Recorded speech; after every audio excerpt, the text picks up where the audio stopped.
Proper جو ہے نا یہاں پہ انہوں نے وہ ریزورٹس وغیرہ بنائے تھے تاکہ گھومنے پھرنے کے لیے بڑا ایک اچھا اسپاٹ ان کو ہو. اچھا یہ بتائیے گا کہ جو ناران کاغان کے موسم کی کیا خصوصیات ہیں, وہاں پر موسم کیسا رہتا ہے, اور یہ سیاحت کے حوالے سے اس کا موسم کس طرح سے خاص ہے؟ اچھا جب ہم کاغان ناران والی سائڈ کی جب ہم بات کرتے ہیں, پھر اس کے موسم کی بات کرتے ہیں, چونکہ اس کے ایک سائڈ پہ ہے وادی نیلم آزاد کشمیر اور بیک سائڈ پہ اس کا وادی الائی ہے, سارے سرسبز پہاڑ ہیں, اور اس کے بیک سائڈ پہ یہ آپ کا بشام والا راستہ گلگت والی سائڈ پہ دیکھ جاتا ہے. اگر آپ اس کو جغرافی اعتبار سے اگر آپ دیکھیں تو ایک سائڈ پہ چلاس ہے, مطلب جا کے یہ سیدھا بابوسر ٹاپ سے نیچے جا کے گلگت والا پورا ایریا لگتا ہے, اور ایک سائڈ سے آپ دیکھیں تو میں نے آپ کو کہا کہ نیلم ویلی ہے. اب نیلم ویلی اور وادی ناران کاغان کا جو موسم ہے وہ بالکل ملتا جلتا ہے, کیونکہ یہ ایک ہی پٹی میں آتے ہیں. ٹھیک ہے, تو سردیوں کی بات کی جائے تو اس وقت تو مطلب ناران اور بابوسر ٹاپ تک ہر ایک بندے کو پتہ ہے کہ بند ہے, کیونکہ برف پڑ چکی ہوتی ہے, راستے سارے بند ہو جاتے ہیں. موسم مطلب وزٹ کرنے کے لیے یا پھر اگر آپ کہتے ہیں سیاحت کے لیے جو موزوں موسم ہے وہ آپ کا جون جولائی والا ہی ہے. وہ ہمیشہ سے جس طرح ہم کہتے ہیں کہ جتنے بھی نارتھ کا جو ہے نا سوائے گلگت کے, گلگت آپ نا پورے موسم میں جا سکتے ہیں. اگر آپ نے ناران کاغان کا حسن دیکھنا ہے تو پھر آپ اس کے لیے آپ کو جانا پڑے گا مارچ اپریل کے بعد سے لے کر مئی سے لے کر جو ہے نا یہ تقریباً ستمبر تک کا یہ موسم یہاں کا بڑا اچھا زبردست قسم کا موسم ہوتا ہے. آپ کو خوبصورتی دیکھنے کو ملتی ہے, ہریالی دیکھنے کو ملتی ہے. اور اسلام آباد سے جب آپ گرمی سے بھاگ کے جا رہے ہوتے ہیں تو وہاں آپ کو تھوڑی خنک ہوائیں ٹھنڈ سی محسوس, آپ کی ہڈیاں تھوڑی نا ٹھنڈی ہو جاتی ہیں. صحیح. اچھا یہ بتائیے گا کہ وہاں کی ثقافت, طرز زندگی پر بھی ہم بات کر لیتے ہیں, اور یہ بھی سننے میں آیا ہے کہ وہاں کی مہمان نوازی بھی بہت مشہور ہے. اس حوالے سے بتائیے گا کہ ثقافت کیسی ہے, طرز زندگی کیسا ہے, لوگ کیسے اپنا گزر بسر کرتے ہیں, اس حوالے سے بتائیے گا. ثقافت کی بات کی جائے تو یہ جو قدیم دیکھا جائے تو ان کی نا وہی جو آپ کا نارتھ کا جو ثقافت چلتی ہے, چونکہ یہ سارے لوگ جو ناران کاغان اس میں جو آباد ہیں نا یہ ایک ہی طرح کی ثقافت رکھنے والے لوگ ہوتے ہیں. چاہے وہ آپ KPK کے دیکھ لیں یا مانسیرا والے جو لوگ ہیں وہی لوگ, ان کی چراگاہیں ہوتی تھی. بیسک یہ جو ناران کاغان ابھی آپ کو نظر آ رہا ہے یہ چراگاہیں تھی مانسیرا والوں کا, یا پھر مانسیرا کی جو قدیم جو تہذیب تھی اس میں. پھر بدھزم پرانی ثقافت دیکھیں تو بدھزم والی ثقافت ہے. اس کے بعد پھر جدید ثقافت دیکھیں تو آپ مانسیرا کا جو قدیم جو طرز زندگی تھا ان کا, ہزارے وال کا, وہ والا ہے. پھر اس کے بعد جدید ثقافت دیکھیں تو وہ ٹوریزم کا ہے. سب سے زیادہ جو ہوٹلز جو بنے ہیں یا وہ اسپاٹ یا وہ ٹورسٹ پلیس جس نے بہت جلدی میں ترقی کی ہے وہ یہ ناران کاغان کا ہے. مطلب یہاں ایک دم سے اتنے زیادہ ہوٹلز بن گئے ہیں. وہ پہلے بیابان چراگاہیں ہوا کرتی تھی, اور ابھی آپ دیکھیں تو پورے شہر بن چکے ہیں وہاں پہ. صحیح. تو پھر اس کے بعد یہاں پہ ہم ان کے اوپر طرز زندگی کے اوپر بات کریں تو قدیم جو طرز زندگی تھی وہ تو میں نے آپ کو بتایا کہ چراگاہیں تھی, تو مال مویشی یہ لوگ پالتے ہوتے تھے, ان کے لیے کھلی چراگاہیں تھی. آگے چل کے شاید ہم کہیں بات کریں وہ ایک لوک کہانی بھی اسی سے ریلیٹڈ ہے. تو اس طرح سے یہ ہے. تو سیاحت کے اوپر پھر جو ہے نا یہ بعد میں جب ایک دم سے سیاحت بڑھی تو پھر ان کی زیادہ تر جو طرز زندگی ہے یا پھر ان کی جو ثقافت ہے وہ ٹوریزم پہ چینج ہو گئی ہے ساری. صحیح. تو یہاں پہ سب سے زیادہ ہوٹلزم مطلب ہوٹلز جو ہیں وہ سب سے زیادہ یہاں پہ ہیں. اچھا یہ بتائیے گا کہ جھیل سیف الملوک کو جو ہے ناران کاغان کی پہچان کیوں کہا جاتا ہے, اس سے جڑی جو کہانیاں ہیں, کچھ لوک داستانیں بھی اس کے ساتھ منسوب کی جاتی ہیں, اس حوالے سے آپ کیا کہنا چاہیں گے؟ اچھا سیف الملوک جھیل جو ہے یہ سیف الملوک خود جو ہے نا جس کے اوپر کہا جاتا ہے کہ یہ مصر کا نا وہ تھا شہزادہ تھا, تو اس کا نام سیف الملوک تھا. تو پھر اس کے بعد جو ہے نا کہانی بھی وہ لوک کہانیاں جو منسوب ہیں, اچھا پرانی نا وہ لوک داستانیں ہوا کرتی تھی اتنی لمبی وہ میں نے بھی سنی ہیں بہت ساری لوک داستانیں, اور ہمارے ہاں یہ سنائی جاتی ہیں لوک کہانیاں وہ سینہ بسینہ. اچھا یہ کہانیاں آج تک نا میں نے کہیں کتابوں میں نہیں پڑھی, وہ سینہ بسینہ نا مطلب فلاں دادا نے سنائی تھی اور فلاں دادی نے. اچھا یہ دادیاں زیادہ تر سناتی ہیں کیونکہ سردیوں میں برف پڑ جاتی ہے. اس کے پیچھے کا ریزن بھی بتاتا ہوں. سردیوں میں برف پڑ جاتی ہے نا تو زندگیاں جام ہو جاتی ہیں. ایسا ہوتا ہے کہ باہر 8 فٹ کی برف ہے تو آپ نے کہاں جانا ہے, تو آپ نے گھر میں اندر ہی کوئی کام کاج کرنا ہے, تو خود کو مصروف رکھنے کے لیے نا اس وقت گھر کے اندر نہ کوئی مصروفیات نکالی جاتی تھی. اون ہوتا تھا, اون کاٹ کے اس سے جو ہے نا وہ چادریں بناتے تھے, اس سے کپڑے بنائے جاتے تھے, جرابیں بنائی جاتی تھی, ٹوپیاں بنائی جاتی تھی. تو اب بندہ خاموشی سے کام تو نہیں کر سکتا, تو پھر ادھر نہ داستانیں سناتے ہوتے تھے بیٹھ کے لوگ کہانیاں. تو جھیل سیف الملوک جو ہے نا وہ بہت مشہور, کیونکہ لوگ کہانی جھیل سیف الملوک سے منسوب ہے, تو اس وجہ سے نا میں نے آپ کو کہا نا کہ یہ ویسے ہی بڑی اہمیت کے حامل ہے جھیل کی وجہ سے. تو اس کی وہ لوگ کہانی جو سنائی جاتی ہے وہ میں نے آپ کو بتایا کہ سیف الملوک کوئی مصر کا وہ تھا, شہزادہ تھا. اس کو کہیں خواب میں جو ہے نا وہ ایک پری نظر آئی, اور وہ اس نے دیکھا کہ وہ ایک جھیل کے کنارے بیٹھی ہوئی ہے. تو وہ مصر سے نکلا, پری کو ڈھونڈتے ڈھونڈتے وہ پہنچا جھیل سیف الملوک. وہاں اس کو پری نظر آئی. پھر اس کے بعد وہ پری بدر جمال اس کا نام تھا. تو اب وہ پری اس کو وہ کیا کہتے ہیں, اس سے عشق ہو گیا, محبت ہو گئی. وہ لوگ کہانیاں اسی طرح ہیں. پھر بیچ میں جی بڑی ہرڈلز آئیں. وہ ایسا ہوا کہ وہ ایک دیو تھا, وہ پری کو دیو پسند کرتا تھا, تو دیو نے ان دونوں کو ملنے نہیں دیا. پھر وہ وہاں پہ نا ایک کیو بھی ہے, غار بھی ہے وہاں پہ نا. اس کے بارے میں یہ کہا جاتا ہے کہ وہ ایک سائڈ سے نا جو دیو تھا اس نے جھیل کا ایک راستہ کھول دیا, اور پورے ناران کاغان میں نا سیلاب آ گیا, تاکہ جو ہے نا وہ شہزادہ ڈوب جائے. تو شہزادہ بھاگ کے آ کے نا اس غار کے اندر چھپا. تو اس غار کو بھی نا وہ جو کیو ہے اس کو بھی سیف الملوک سے ہی اس کو ہے پراپر. سیاح وہاں جائیں تو پراپر بورڈ لگا ہوا, اس کے اوپر ہلکی سی ایک تاریخ بھی لکھی ہوئی ہے. اچھا. تو وہ پھر بالآخر مطلب دی اینڈ اس لوگ کہانی کا یہ ہے, بہت لمبی کہانی ہے. تو دی اینڈ اس کا یہ ہے کہ وہ آپس میں مل گئے, اور پھر مطلب وہ کیا کہتے ہیں وصال یار نصیب ہوا. تو وہ والی بات ہے. صحیح. اچھا یہ بتائے گا کہ لولو سر جھیل اور بابو سر ٹاپ اور دیگر ایسے مقامات بھی جو ہے وہ سیاحت کے لیے مطلب سیاحوں کے لیے دلچسپی کا باعث بنتے ہیں, تو ان مقامات کی کیا خاص بات ہے؟ اچھا, یہ ظاہر ہے کہ نا چاروں طرف پہاڑ ہیں اور بیچ میں نا جگہ بنی ہوئی ہے. اب ایسا ہے کہ وہ جو پانی گلیشیئر سے یہ آتا ہے تو وہ آ کے نا وہ ایک جگہ پہ جمع ہوتے ہیں. تو یہ جھیلیں قدیم جھیلیں ہیں, مطلب بہت پرانی ہیں. یہ ایسا نہیں کہ بعد میں کوئی بن گئی ہیں, یا پھر جس طرح بہت سارے جھیلیں ایسی ہیں بعد میں بنی ہیں. تو یہ بڑی قدیم جھیلیں ہیں. اور لول سر یا بابو سر ٹاپ ہے یہ. اچھا, یہ لولو سر جو ہے نا بیسک یہ شینا کا لفظ ہے. اچھا. یہ بیسک لفظ لول سر ہے. لول کہتے ہیں لال کو, سر کہتے ہیں وہ جو پانی ایک جگہ پہ نا جمع ہوا ہوتا ہے, جھیل ٹائپ آپ اس کو کہہ سکتی ہیں. تو یہ شینا زبان کا لفظ ہے. یہ بیسک لول سر ہے. تو یہ لول سر سے ہوتے ہوتے لولو سر ہو گیا ہے. ٹھیک ہے. تو ہاں میں بات کر رہا تھا جھیل کے اوپر.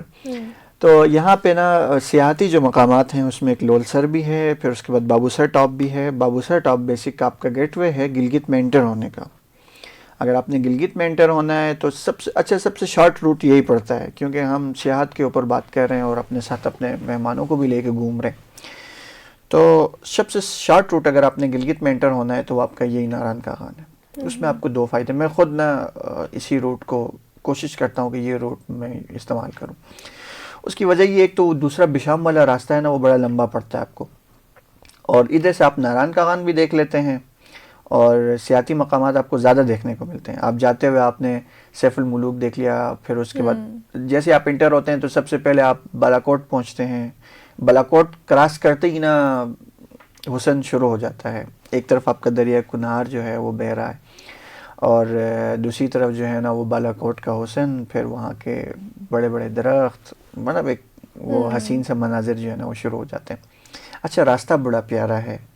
ابھی لاسٹ ٹائم ہم ہو کے آئے تو بڑا پیارا حسین سا راستہ, دونوں طرف جو ہے نا وہ آپ درختوں کے بیچ میں سے جا رہے ہیں. اور جیسے ہی آپ یہ ٹاپ پہ پہنچتے ہیں تو نا زبردست قسم کی ہوائیں, تو بڑا اچھا لگتا ہے, جیسے ایسے لگتا ہے بادل آپ کے پاؤں کے نیچے آئے ہیں. صحیح. اچھا یہ بتائیے گا کہ یہ کس طرح سے فیملیز کے لیے کس طرح سے یہ ایک بیسٹ ٹورسٹ ڈیسٹینیشن ہو سکتی ہے, کیونکہ پہلی بار جو شمالی علاقہ جات کی طرف جو لوگ رخ کر رہے ہوتے ہیں تو ان کے ذہن میں بھی ایک یہی ڈیسٹینیشن آتی ہے ناران کاغان. تو فیملی فرینڈلی کس طرح ہے, اور جو لوگ پہلی دفعہ اگر نارتھ جا رہے ہیں تو ان کے لیے یہ بیسٹ ڈیسٹینیشن کیسے ہو سکتا ہے؟ وادی نیلم, سوات یا ان علاقوں کی بات کی جائے نا تو سہولیات کے اعتبار سے دیکھا جائے تو ناران کاغان سب سے اچھا فیملی ڈیسٹینیشن ہے. قریب بھی ہے. آپ اسلام آباد سے بہت جلد جو ہے نا وہ مطلب مانسیرا سے سفر کر کے آپ بہت قریب, مطلب آپ کا بہت شارٹ ڈیسٹینیشن ہے. یہ لاہور والوں کے لیے بھی اچھا ہے, کراچی والوں کے لیے بھی اچھا ہے, اور اسلام آباد والوں کے لیے بھی اچھا ہے.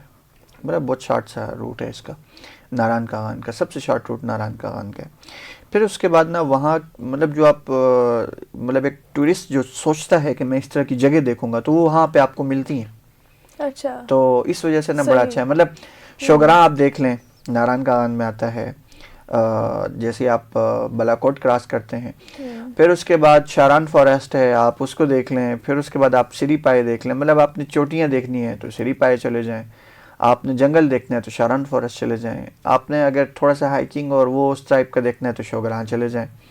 پھر اس کے بعد جو ہے نا آپ نے جھیلیں دیکھنی ہیں تو آپ کو لول سر, اور پھر اس کے بعد یہ جھیل سیف الملوک آپ کو یہاں پہ نظر آتی ہے. پھر آپ نے وہ جس کو کہتے ہیں نا میڈوز ٹائپ دیکھنی ہے تو وہ آپ کو یہاں پہ ملتی ہیں. تو مطلب ساری چیزیں جب آپ کو ایک جگہ پہ مل رہی ہیں ہر طرح کی چیزیں, تو وہ پھر ظاہر ڈیسٹینیشن تھوڑی سی اس طرح سے ہو جاتی ہے. بالکل تو یہ یہاں کی بالکل. سامعین کرام, اس وقت آپ دیکھو سن رہے ہیں پروگرام خوبصورت پاکستان. یہ پروگرام جس میں ہم پاکستان کے شمالی علاقہ جات کی قدرتی حسن کے حوالے سے ڈسکس کرتے ہیں, وہاں کی تاریخی اہمیت, ثقافت اور وہاں کی جو بیسٹ ٹورسٹ ڈیسٹینیشنز ہیں ان کو ہم آپ کے سامنے ڈسکس کرتے ہیں. اور پاکستان جو ہمارا بے حد خوبصورت ملک ہے, ہم اس کی جو ہے خوبصورت سی باتیں آپ کے سامنے رکھتے ہیں. اور پروگرام کا سلسلہ جو ہے وہ جاری ہے. آج ہم وادی ناران اور کاغان کے حوالے سے گفتگو کر رہے ہیں کہ وہ کس طرح سے آپ کے لیے بیسٹ ٹورسٹ ڈیسٹینیشن ثابت ہو سکتی ہے, وہاں کے کون سے ایسے مقامات ہیں, اس جگہ کی ایسی کون سی خصوصیات ہیں جو سیاحت کے لیے اس جگہ کو بہترین بناتی ہیں. اس حوالے سے ہماری گفتگو جاری ہے. اچھا ثاقب, یہ بتائیے گا کہ وہاں کے آپ نے مقامی جو کھانے ہیں اس حوالے سے بھی بتا دیں کہ وہاں کے بیسک وہاں پہ جو طرز زندگی ہے وہاں پر عام طور پر لوگ کیا کھاتے ہیں, اور وہاں پر جو ٹورسٹ ہیں ان کو کس طرح کے وہاں پر لائک سب سے پہلے تو آپ بالاکوٹ پہنچے نا تو چپلی کباب ضرور کھائیں. صحیح. بالاکوٹ کے کباب بڑے مشہور ہیں, اور اچھا ان کا ٹیسٹ نا اچھا ہے, میں نے اس کو ٹیسٹ کیا ہے. تو بالاکوٹ پہنچ کے نا سب سے پہلے کباب تو ضرور کھائیں نا. صحیح. اور اس کے بعد پھر وہاں یہ جو ساگ وغیرہ ہے ناران کاغان کا, وہ جو لوگ لوکل بناتے ہیں وہ سرسوں کا ساگ اور وہ ساری چیزیں, اس کو ٹیسٹ کریں. صحیح. اور پھر اس کے بعد وہاں کی لسی آپ لازمی ٹیسٹ کریں. اگر آپ کو کہیں دیسی لسی مل جائے تو اس کا لطف ہی کچھ اور ہے. اچھا, جو دیسی لسی ہے وہ جو عام یہاں پہ ہم جو پیتے ہیں نا شاپس پہ, اس سے اس کا ٹیسٹ بہت مختلف ہوتا ہے. اچھا. بہت کمال قسم کا ہوتا ہے. تو جو لوگ دیسی کھانوں کے شوقین ہیں تو ان کے منہ میں ٹیسٹ تو آ رہا ہوگا. اچھا, پھر اس کے بعد یہ ہے کہ وہاں پہ اگر آپ نے کھانا ہے تو وہ کہیں سے آپ کو نا دیسی بکرا مل جائے تو وہ سب سے اچھا ہے. اچھا, وہاں پہ ملتے بھی ہیں. لاسٹ ٹائم ہم نے ایک کیا تھا اس طرح کا پلان, تو ہمیں وہاں سے نا وہ دیسی ہم نے پورا دمبا لے لیا تھا, وہ خود ہی ہم نے ذبح کیا, خود ہی بنایا بیٹھ کے. تو آپ اس طرح کا بھی پلان کر سکتے ہیں. صحیح. مقامی کھانوں کے اعتبار سے دیکھا جائے تو میں نے آپ کو بتا دیا ہے کہ کباب شباب اور یہ ساری چیزیں وہاں کی فیمس ہیں. صحیح. اچھا, آپ نے بتایا کہ وہاں پر آپ خود بھی مطلب کھانا وغیرہ بنا سکتے ہیں, تو کیا کوئی ٹریکنگ ہائکنگ کے لیے کچھ ٹریکس ہیں, اس حوالے سے بھی بتائیے گا. آپ جھیل سیف الملوک کی طرف جائیں تو آپ ہائکنگ کر سکتے ہیں. ٹریکنگ آپ کی بہت اچھی ہے سیف الملوک جھیل والی سائڈ پہ. پھر یہ آپ شوگراں چلے جائیں تو یہاں پہ بہت اچھی ہے. اچھا, کیمپنگ بھی آپ کر سکتے ہیں یہاں پہ. ابھی تو یہ ہے کہ وہ نیشنل ٹورزم جو ہے ان کی طرف سے ایک اجازت نامہ بھی ملتا ہوتا ہے کہ آپ اوپن کیمپنگ وغیرہ کریں, لیکن ویسے بھی وہاں پہ اتنی بہت زیادہ جو ہے نا وہ آپ کے اوپر پابندیاں نہیں ہیں کہ آپ کیمپنگ نہ کریں. لیکن یہ کہ موسم کو دیکھ کے ذرا کریں. وہ پھر بعد میں ظاہر ہے کہ ادارے ہیں ان کے لیے سنبھالنا مشکل ہو جاتا ہے, محکمے ہیں. ایک دم سے جس طرح مری کا ایک حادثہ ہوا آپ کے ذہن میں ہوگا, بالکل. وہ مری میں بہت سارے لوگ ایک ساتھ چلے گئے اور وہ برف میں پھنس گئے, ہوٹلز میں جگہ نہیں تھی. تو اس وجہ سے یہ ہے کہ نا ان ساری چیزوں کو مد نظر رکھ کے نا آپ کیمپنگ کریں. ایسا نہ ہو کہ آپ کیمپنگ کر رہے ہوں اوپر سے برف باری ہو جائے یا پھر کوئی اس طرح کی سلائڈنگ کا بھی خطرہ ہوتا ہے, بہت ساری چیزیں ہوتی ہیں. تو احتیاطی تدابیر کے ساتھ آپ کیمپنگ کریں, بڑا اچھا لگتا ہے. ہم خود بھی کیمپنگ کرتے ہیں, ہم سارے کچھ سارے مل کے چلے جاتے ہیں. تو میں نے آپ کو کہا نا کہ ہم وہاں پہ خود ہی چیزیں خرید کے خود ہی بیٹھ کے پکا رہے ہوتے ہیں. تو کیمپنگ کے لیے بہت اچھی جگہ ہے اور میڈوز ٹائپ کی جگہ ہے. تو کیمپنگ اگر آپ نے فارسٹ میں کرنی ہے تو میں نے آپ کو بتا دیا، اس کے لیے وہاں پہ جنگل بھی موجود ہیں، آپ کسی اچھے سے جنگل میں بیٹھ کے کیمپنگ کریں، لیکن احتیاطی تدابیر اور جنگل کی حفاظت، جنگل کی جو حیاتیات ہیں ان کی حفاظت، جنگل کے جانوروں کی حفاظت، وہ ساری مد نظر رکھ کے جس کو آپ کہتے ہیں نا ایکو فرینڈلی ٹور آپ کریں، بالکل تو آپ بالکل کر سکتے ہیں. بالکل. ہمارے پروگرام کا یہ بھی مقصد ہے کہ ہم ایکو فرینڈلی ٹورزم کو پروموٹ کریں، رسپانسیبل ٹورزم کو پروموٹ کریں. ذمہ داری کے ساتھ آپ سیاحت کر سکتے ہیں اور پاکستان کے شمالی علاقہ جات کا حسن جو ہے اس کو بھی دریافت کر سکتے ہیں، اس کو بھی انجوائے کر سکتے ہیں. اچھا ثاقب، ہمارے پروگرام کا کیونکہ یہ ایک سیگمنٹ بھی ہوتا ہے کہ ہم جو ہے ایک تو رسپانسیبل ٹورزم کے ساتھ ساتھ جو احتیاطی تدابیر ہیں ٹریولنگ کے حوالے سے، تو ناران کا غان کا جو راستہ ہے وہ کس طرح کا ہے، اس حوالے سے بتائے گا کہ جو جانے والے جو سیاح ہیں ان کو کس طرح کی احتیاطی تدابیر پر عمل کرنا چاہیے، وہاں کا راستہ کیسا ہے، کیا وہ بالکل ٹریول فرینڈلی ہے وہاں کا راستہ؟ اچھا، راستوں کی بات کی جائے تو اب ناران کا غان کا راستہ بہتر ہوا ہے اور مزید بہتر ہو رہا ہے. لیکن ایک بات ہمیشہ سے میں کہتا ہوں کہ وہ لوگ جنہوں نے کبھی نا پہاڑی سلسلوں میں یا یہ پہاڑ کے جو روڈ ہیں ان میں کبھی انہوں نے ڈرائیو نہیں کیا، تو وہ کوشش کریں کہ وہ پہلی دفعہ جا رہے ہیں تو اوور سپیڈ نہ کریں، ایک چیز. اور دوسری چیز یہ ہے کہ اپنی گاڑی کی مینٹیننس جو ہے نا وہ آپ لازمی رکھیں، بریکس وغیرہ چیک کر لیں، کیونکہ ناران کا غان میں چڑھائیاں اترائیاں بہت زیادہ ہیں. مطلب آپ جائیں تو پہلے مانسیرا سے جاتے ہوئے آپ چڑھائی چڑھتے ہیں، پھر بالاکوٹ آپ نیچے اترتے ہیں، پھر بالاکوٹ سے آپ آگے جاتے ہیں تو پھر آپ کیویائی واٹر فال والا وہ جو چڑھائیاں ہیں وہ آپ چڑھنا شروع ہو جاتے ہیں. تو اس وجہ سے سب سے اہم جو ہے نا وہ آپ اپنی گاڑیوں کی مینٹیننس دیکھیں. روڈوں کا مسئلہ نہیں ہے، روڈ بالکل ٹھیک ہے، کارپیٹڈ روڈ ہے، اچھے روڈ بنے ہوئے ہیں. اوور سپیڈنگ بہت ہوتی ہے. ابھی لاسٹ ٹائم بھی میں نے وزٹ کیا تو مطلب یہ لوگ نا بہت زیادہ اوور سپیڈنگ، اور وہ بھی نائٹ میں اوور سپیڈنگ کر رہے تھے. تو وہ ایک بندے کو میں نے روک کے میں نے کہا یار بھائی خدا کا خوف کرو، فیملی ہے تو کیوں خواہ نا وہ خودکشی کرنے کے مترادف ہے. تو اوور سپیڈنگ نہ کریں، اچھے ڈرائیو، مطلب وہ جس کو کہتے ہیں نا سلجھے ہوئے شہری بن کے آپ جائیں تو تاکہ دوسروں کو بھی اس سے نقصان نہ ہو. روڈ فرینڈلی ہیں، ٹورزم فرینڈلی ہے، وہاں پہ آپ کو ایزیلی رومز مل جاتے ہیں، کھانے آپ کو مل جاتے ہیں، آپ کو سہولیات مل جاتی ہیں، بینک کی ساری سہولیات وہاں پہ موجود ہیں. پھر آپ کو فیول وغیرہ کہیں سے ڈلوانا ہو تو وہ بھی وہاں پہ ساری موجود ہیں. اور فیملی کے لیے بالکل اچھا اسپاٹ ہے. آپ کو انٹرنیٹ کی سہولیات وہاں پہ ملتی ہیں، بلکہ ابھی تو وہاں پہ میرے خیال سے وہ لاسٹ ٹائم ہم گئے، ہم ویسے بھی جاتے ہیں تو اس میں یہ ہوتا ہے کہ ہم وہاں سے نا ان کا ایک کارڈ ملتا ہے، وہ آپ ایک دفعہ آپ اس کو وہ پرچیز کر لیں تو آپ جہاں پہ جائیں تو آپ کا انٹرنیٹ چل رہا ہوتا ہے. اچھا، تو وہ بھی وہاں پہ سہولت ہے، انٹرنیٹ کی اچھی سہولت ہے. مطلب ناران کا غان میں باقی علاقوں کے سوات یا کالام یا کشمیر یا گلگت کے بیک ورڈ جو علاقے ہیں ان کی بات کی جائے تو اس سے زیادہ سہولیات آپ کو ناران کا غان میں ملتی ہیں. وہ میں نے آپ کو کہا نا کہ بہت قدیم ٹورسٹ اسپاٹ ہے، یہ کوئی ایسا نہیں ہے کہ یہ ایک دم سے نیا آ گیا. جس طرح پہلے کلام کی بات کریں یا پھر دوسری سائڈ پہ استور اور اسکردو کی بات کریں تو یہ ابھی متعارف ہوئے اسپاٹس ہیں، قدیم اسپاٹس نہیں ہیں. نیشنل لیول پہ اگر ہم بات کریں تو یہ جو ناران کا غان ہے یہ بہت قدیم اسپاٹ ہے ٹورسٹ کا.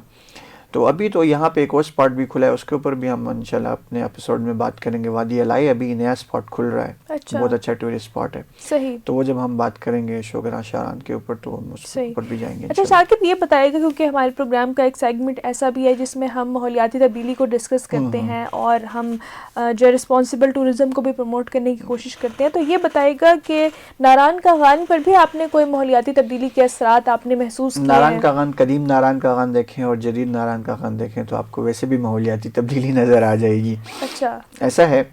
ناران کا غان سے تعلق ہمارا کچھ اس طرح سے ہے کہ ہم چونکہ نیلم ویلی میرا گاؤں آبائی گاؤں نیلم ویلی ہے، تو ہم اپنے دادا سے اپنے والدین سے یہ سنا کرتے ہیں، کیونکہ یہ پہلے نا یہ جب جنگ کا زمانہ تھا، پاکستان انڈیا کی وار جب ہو رہی تھی تو اس وقت نا کیونکہ نیلم ویلی کا جو راستہ ہے وہ سامنے انڈیا بارڈر ہے اور بیک سائڈ اس سائڈ پہ ہم آزاد کشمیر کا جو روڈ جا رہا ہے وہ ہے. تو جب یہ جنگ کا زمانہ ہوتا تھا نا تو یہ چونکہ سب خطرہ اسی روڈ پہ تھا تو ہمارا جو آبائی گاؤں میں ہمارے جو لوگ تھے وہ سفر کرتے ہوتے تھے وایا ناران کا غان آتے تھے، پھر ناران، پھر یہاں سے نا جلکھڈ سے نوری ٹاپ سے نیچے اترتے تھے، شاردہ میں آ کے نیچے اتر جاتے تھے. یہ نوری ٹاپ ویسے بھی کشمیر، اور میں نے آپ کو کہا نا کہ ایک سائڈ پہ اس کا کشمیر ہے پورا اور ایک سائڈ پہ ناران کا غان ہے. تو یہ سرحد ناران کاغان اور کشمیر کی سرحدیں بالکل آپس میں ملتی ہیں. یہاں پیدل لوگ آتے جاتے ہیں. یہ ہمارا شونٹر ہے کہ ہم نے نیلم ویلی ایپیسوڈ میں ہم نے شونٹر ویلی کو ڈسکس کیا ہوا ہے. تو شونٹر ویلی سے جو ہے نا وہ لوگ لے کے آتے ہیں, مال مویشی لے کے آتے ہیں, ناران کاغان لے کے آتے ہیں, ناران سے ادھر بھی جاتے ہیں, جلکھٹ بیسل ہے, پھر اس کے بعد یہ سارے جو علاقے ہیں ناران کے, اس سے جاتے ہیں. نوری ٹاپ سے آپ وایا گاڑی بھی آپ جا سکتے ہیں, 4x4 جیپ ٹریک ہے. تو آپ نے اگر نیلم میں ناران کاغان سے نیلم میں انٹر ہونا ہے تو آپ نوری ٹاپ سے جا سکتے ہیں, اس کا کوئی ایشو نہیں ہے. ٹھیک ہے, تو یہ آپ کے پاس ایک اچھا گیٹ وے. تو ہم بات کر رہے تھے اس کے اوپر کہ تبدیلیاں جو ہوئی ہیں. دیکھیں مجھے لگتا ہے کہ جو ایک قدیم سپاٹ ہے, ہم نے ڈسکس کیا ہے کہ ناران کاغان سب سے پہلے ٹورسٹ سپاٹ تھا ہم پاکستانی لوگوں کے پاس. تو اس وجہ سے سب سے زیادہ اثرات بھی اسی کے اوپر ہوئے ہیں. آپ ابھی جائیں نا تو آپ کو بالکل پہاڑوں کے اوپر درخت نظر ہی نہیں آتے. ناران سے آگے آپ جلکھٹ دیکھیں, آپ بیسل دیکھیں, آپ بڑوئی دیکھیں, بڑوئی سے آگے آپ جو ہے نا یہ اوپر ٹاپ والی سائڈ پہ چلے جائیں, بابوسر ٹاپ, تو وہ درختوں کا نام و نشان نہیں ہے. پتھر غائب ہو گئے ہیں, اب ہم درختوں کو کیا روئیں. ہوٹلز اور وہ جو ہے نا کنسٹرکشن اتنی زیادہ ہو گئی ہے. تو کوشش کریں, میں جس طرح ہر ایپیسوڈ میں ہم کہتے ہیں اپنے لوگوں سے, ایک ہماری ریکویسٹ ہوتی ہے, ہم ان سے گزارش کرتے ہیں کہ آپ نہ اپنے بچوں تک نہ یہ چیزیں پہنچائیں, کوشش کریں کہ ان تک پہنچائیں. اور اس کا اصل طریقہ جو ہے یا آپ جس طرح پہنچا سکتے ہیں وہ یہ ہے کہ آپ وہاں پہ اپنے ساتھ نہ دیکھیں 100-200 روپے کے ماحولیات دیکھ لیں, وہاں سے پوچھ لیں کہ وہاں پہ کون سے پودے لگ سکتے ہیں. تو اب صدقہ جاریہ کے لیے وہاں پہ پودے ضرور لگا کے آئیں. اور ناران کاغان کو خدارہ نہ صاف ستھرا رکھیں. ماحولیاتی تبدیلی میں ہر طرف جو ہے نا ناران آپ جیسے انٹر ہو رہے ہیں ڈسٹ بنس لگائی ہوئی ہیں پراپر, لیکن پھر بھی آپ جائیں گے نا تو وہ ڈبے, وہ کیا شاپر, کیا چیزیں ساری. میں جا کے نا وہ یہ ہم لول سر پہ جب ہم پہنچے تو وہاں پہ نا نیچے گند ہی گند آپ کو نظر آ رہا ہوتا ہے. گرمیوں میں جب آپ جائیں, جب پیک سیزن ہوتا ہے نا ٹورزم کا, تو اس وقت آپ جائیں وہاں جا کے بندہ کہتا ہے یار اچھا اس میں اچھے لوگ بھی دیکھے ہیں. ابھی لاسٹ ٹائم گئے ایک گروپ آیا ہوا تھا کسی یونیورسٹی کا تھا, تو سارے بچے مل کے نا وہ چن رہے تھے گند, سارا جو بھی تھا وہ ریپرز وغیرہ اٹھا کے ڈال رہے تھے ڈسٹ بین میں. تو جب آپ کی سہولت کے لیے ڈسٹ بینز لگی ہوئی ہیں تو کوشش کریں نا آپ تھوڑا آپ بھی خیال رکھیں. تو وہ ہماری ریکویسٹ ہے, ہم یہ نہیں کہتے کہ یہ ہم ریکویسٹ کر سکتے ہیں. بالکل بالکل آپ صحیح کہہ رہے ہیں ثاقب, اور ہمارے پروگرام کا بھی یہی مقصد ہے کہ ہم رسپانسبل ٹورزم کو پروموٹ کریں. آپ بے شک جو ہے سیر و سیاحت کے لیے جائیں, آپ پاکستان کی خوبصورتی کو یقیناً ایکسپلور کریں, ضرور ایکسپلور کریں, لیکن آپ وہاں کی جو قدرتی حسن ہے اس کو ایٹ لیسٹ خراب نہ کریں, اور وہاں پر آپ کو کچھ نہ کچھ پازیٹیولی ہی کنٹریبیوٹ کریں. آپ وہاں کے ماحول کو صاف رکھنے میں اپنا مثبت کردار ادا کر سکتے ہیں. تو آپ کو جو ہے وہاں پر آپ جو بھی آپ کا جو ویسٹ ہوتا ہے آپ اس کو جو ہے پراپر طریقے سے یا تو ڈسپوز آف کریں یا پھر اپنے ساتھ لے کر آئیں, تاکہ وہاں کا جو انوائرمنٹ ہے وہ جو ہے خراب نہ ہو. سامعین کرام, اس وقت آپ دیکھ اور سن رہے ہیں پروگرام خوبصورت پاکستان, اور یہ ایک ایسا پروگرام ہے جس میں ہم آپ کو پاکستان کے خوبصورت شمالی علاقہ جات کے سفر پر لے کر جاتے ہیں. ہم وہاں کی تاریخ کو ڈسکس کرتے ہیں, ثقافت کو ڈسکس کرتے ہیں, اور وہاں کی جو سیاحت کے حوالے سے جو خوبصورت مقامات ہیں آپ وہاں کی بھی جو ہے سیاحتی اہمیت کو بھی دریافت کرتے ہیں اس پروگرام میں. تو آج ہم نے ڈسکس کیا وادی ناران کاغان کو, اور جیسے کہ ثاقب نے بتایا بھی کہ یہ ایک قدیمی جو ہے وہ ٹورسٹ سپاٹ ہے, بہت پرانا ٹورسٹ سپاٹ ہے اور بہت مشہور بھی ہے, جس کی وجہ سے یہ بہت ہی ایک اہم ٹورسٹ ڈیسٹینیشن بھی ہے. اس کے علاوہ جو یہاں پر جو مقامات موجود ہیں اس کے حوالے سے ہم نے ڈسکس کیا. ہم نے یہ بھی ڈسکس کیا کہ وہاں پر کس طرح کی جو ہے تہذیب جو ہے آباد ہے, اور وہاں کی جو ٹریڈیشنز ہیں وہ کس طرح کی ہیں. اس کے علاوہ کون کون سے ایسے مقامات ہیں جو آپ ایکسپلور کر سکتے ہیں, وہاں پر آپ سیر و سیاحت کر سکتے ہیں. تو میں امید کرتی ہوں کہ آج کے پروگرام سے آپ کو یقیناً وادی ناران کاغان کے بارے میں کچھ نیا جاننے کو ملا ہوگا. ایک بار پھر آپ کا ثاقب بہت شکریہ, آپ نے ہمیں وقت دیا. سامعین کرام, اگلے پروگرام میں آپ سے ملاقات ہوگی, تب تک اپنی میزبان نریبہ سلیم کو دیجیے اجازت. آپ سے بھی ملاقات ہوگی خوبصورت پاکستان کے کسی اور ایپیسوڈ میں. اللہ حافظ.